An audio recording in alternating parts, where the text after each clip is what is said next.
Lala, Ada apa Jingga? kamu ingat gak dulu kita pernah lihat kisah seorang gadis yang menjual susu? Ya ingat.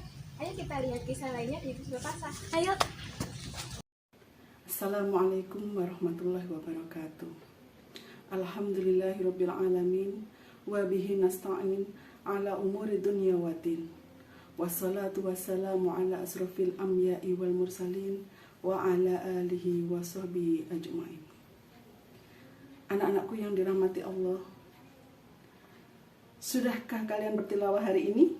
Karena sesungguhnya ayat-ayat dalam Al-Quran berisi petunjuk-petunjuk serta peringatan-peringatan bagi kita agar kita senantiasa terus bertakwa kepada Allah Subhanahu wa Ta'ala.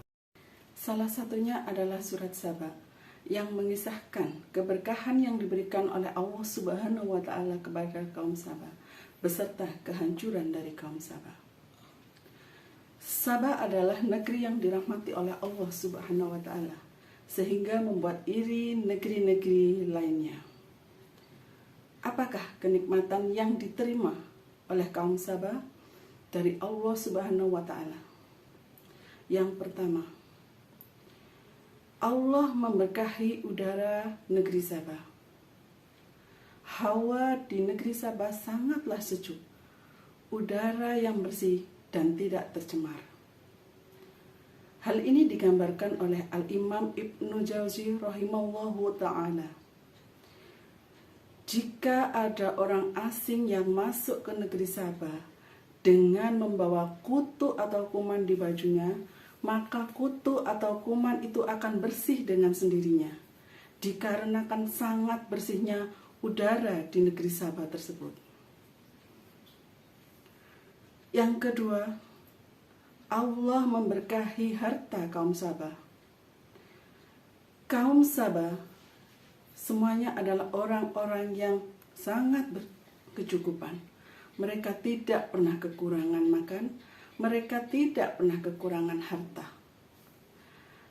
Mereka hidup dengan sangat makmur dan sejahtera, dikarenakan hasil dari panen buah-buahan yang begitu melimpah dari kebun-kebun mereka.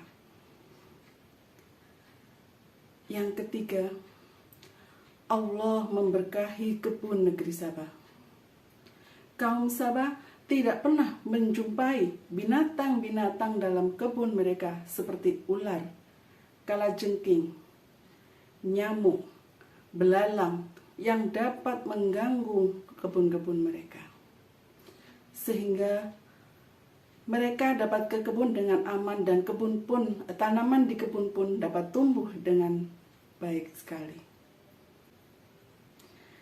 Yang keempat, Allah memberkahi bumi negeri Saba. Di negeri Saba ada salah satu bendungan yang sangat besar sekali yang bernama Bendungan Ma'arif. Bendungan ini mampu mengairi seluruh kebun-kebun di negeri Saba. Bahkan kaum Saba tidak pernah sedikit pun kekurangan air dalam kehidupan mereka.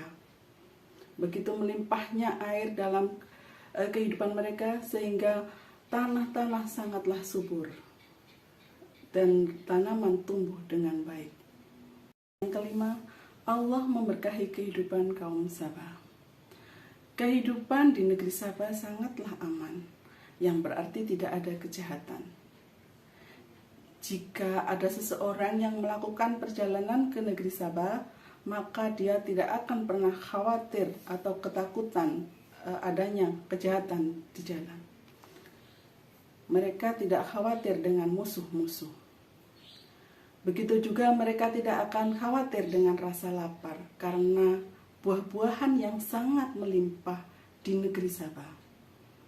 Bahkan jika diibaratkan, karena begitu melimpahnya hasil kebun di Saba, maka jika seorang wanita ingin memanen buah-buahan dengan keranjang kosong di atas kepalanya, maka tidak perlu memetik buah tersebut. Keranjang akan terisi dengan sendirinya karena begitu melimpahnya hasil buah-buahan di negeri Saba. Masya Allah, sungguh nikmat yang sangat luar biasa. Allah menganugerahkan nikmat kepada kaum Sabah karena keimanan mereka.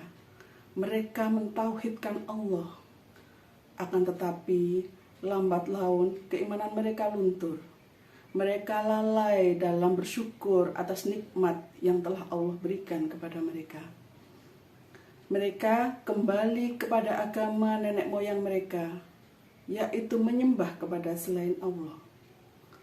Mereka menyembah matahari dan bintang-bintang. Allah telah mengutus beberapa rasul untuk memberi peringatan bagi kaum Sabah agar mereka kembali mentauhidkan Allah. Namun mereka tidak mengindahkannya. Mereka tidak mau mentauhidkan Allah. Sehingga Allah menurunkan azab bagi mereka dengan mendatangkan banjir besar yang meluluh lantahkan kebun-kebun dan menghancurkan rumah-rumah mereka.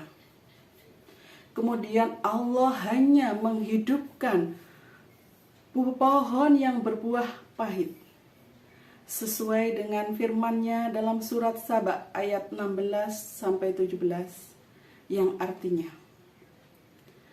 tetapi mereka berpaling, maka kami datangkan kepada mereka banjir yang besar, dan kami ganti kedua kebun mereka dengan dua kebun yang ditumbuhi pohon-pohon yang berbuah pahit, pohon asal dan sedikit pohon sidr. Demikianlah kami memberi balasan kepada mereka karena kekafiran mereka. Dan kami tidak menjatuhkan azab yang demikian itu, melainkan hanya karena kepada orang-orang yang sangat kafir.